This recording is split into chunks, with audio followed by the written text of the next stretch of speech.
Goti ni kiungo muhimu katika mwili wa binadamu ambapo huwa inabeba uzito wa mwili mzima.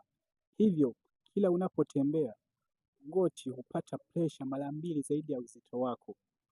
Hii inaweza kusababisha maumivu ndani ya viungo vyako vya mwili, ambapo goti linapata kusagika na kupunguza ule uteute ambayo kwa kitaalamu wanaita cartilage, ambapo inapungua mwilini kwa sababu aidha ya kufanya kazi nzito au kutembea kwa muda mrefu.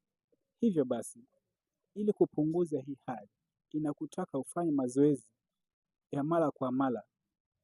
Pia upunguze uzito kama wewe ni mnene, na pia ujitahidi kunywa maji ya kutosha ili kuongeza au kulainisha zile gegedu katika maungio yako.